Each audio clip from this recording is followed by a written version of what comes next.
novo segurança do Supremo se aproxima, são 2 agora, e ele continua em direção. Ele acende esse novo artefato e agora sim.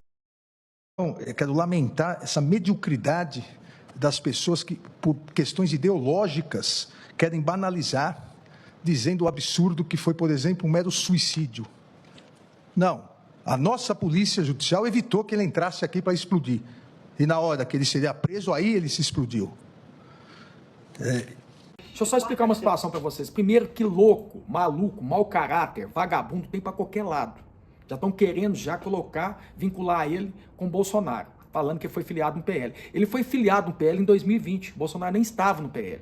Tem prints e conversa dele falando mal tanto do Bolsonaro e tanto do Lula. Já começou o mau caratismo e a covardia. Na noite de quarta-feira, 13 de novembro de 2024, ocorreram explosões nas proximidades do Supremo Tribunal Federal, em Brasília. O autor do ataque, identificado como Francisco Vanderlei Luiz, morreu na explosão. A Polícia Federal classificou o incidente como uma tentativa de assassinar ministros do STF. Esta pessoa acendeu mais um artefato, se deitou sobre ele e houve uma segunda explosão, causando-lhe morte imediata. Depois disso, a Polícia Judicial fez o primeiro isolamento do local. O episódio mostra o nível de periculosidade das pessoas com as quais estamos lidando. Esse episódio de ontem se soma ao que já vinha ocorrendo no país nos últimos anos. Em fevereiro de 2021, um deputado divulgou um vídeo com discurso de ódio, ofensas e ameaças aos ministros do Supremo Tribunal Federal, num grau inimaginável de grosseria e incivilidade. Em outubro de 2022, um parlamentar, notório por esquemas variados, desrespeita a ordem do Supremo Tribunal Federal e ataca os policiais federais com fuzis e granadas. Disse que fazia isso em nome da liberdade. Em outubro de 2022, uma parlamentar persegue de arma em punho um cidadão que havia se manifestado criticamente, em tom, aliás, muito menos grave do que aquele a que todos nós vínhamos sendo submetidos. Ao longo dos meses de novembro e dezembro, após bloqueio de estradas, milhares de pessoas acamparam nas portas de quartéis por todo o país, pedindo desrespeito ao resultado das eleições e golpe de Estado. Muitos deles insuflados pela afirmação criminosamente mentirosa de que teria havido fraude nas eleições. No dia 8 de janeiro de 2023, milhares de pessoas, mancomunadas via redes sociais e com a grave cumplicidade de autoridades, invadiram e depredaram a sede dos 3 poderes da República. Relativamente a esse último episódio, algumas pessoas foram da indignação à pena, procurando naturalizar o absurdo. Não veem que dão um incentivo para que o mesmo tipo de comportamento ocorra outras vezes. Querem perdoar sem antes sequer condenar. A gravidade do atentado de ontem nos alerta para a preocupante realidade que persiste no Brasil. A ideia de aplacar e de deslegitimar a democracia e suas instituições, numa perspectiva autoritária e não pluralista de exercício do poder, inspirada pela intolerância, pela violência e pela desinformação. Reforça também e, sobretudo, a necessidade de responsabilização de todos os que atentem contra a democracia. Onde foi que nós nos perdemos nesse mundo de ódio, intolerância e golpismo? Como Vossa Excelência acaba de destacar, presidente, o ocorrido na data de ontem merece a atenção de todos nós. A explosão de um carro nas proximidades da Câmara dos Deputados e do Supremo Tribunal Federal e a tentativa de um homem que veio a falecer atingir a corte com explosivos configuram mais um ataque às instituições democráticas de nosso país. Em redes sociais, ao que se diz, o cidadão atacava o Supremo e difundia teorias da conspiração contra autoridades, deixando claras as suas intenções. como Vossa Excelência acaba de fazer, a reconstrução histórica dos últimos acontecimentos nacionais demonstra que o ocorrido na noite de ontem não é um fato, infelizmente, não é um fato isolado. Muito embora o extremismo e a intolerância tenham atingido o paroxismo em 8 de janeiro de 2023, a ideologia rasteira que inspirou a tentativa de golpe de Estado não surgiu subitamente.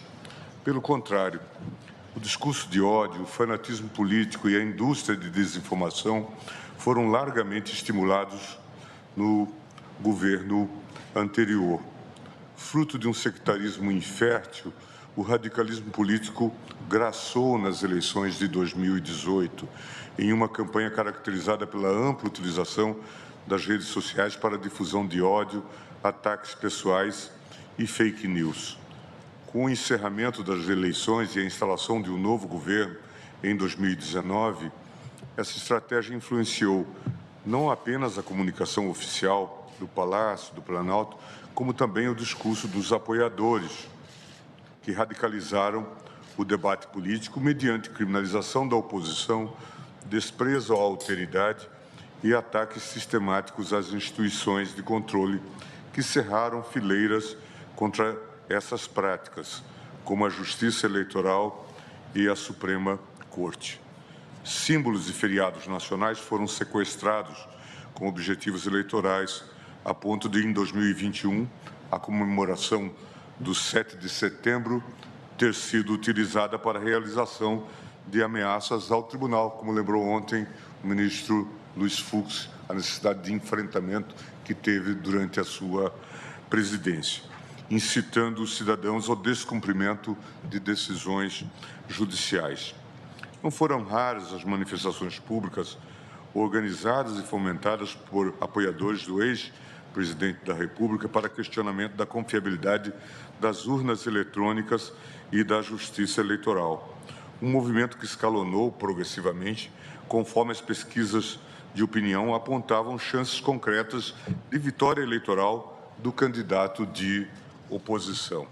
Entre nós, as investidas contra a democracia têm ocorrido explicitamente à luz do dia, sem cerimônia nem pudor.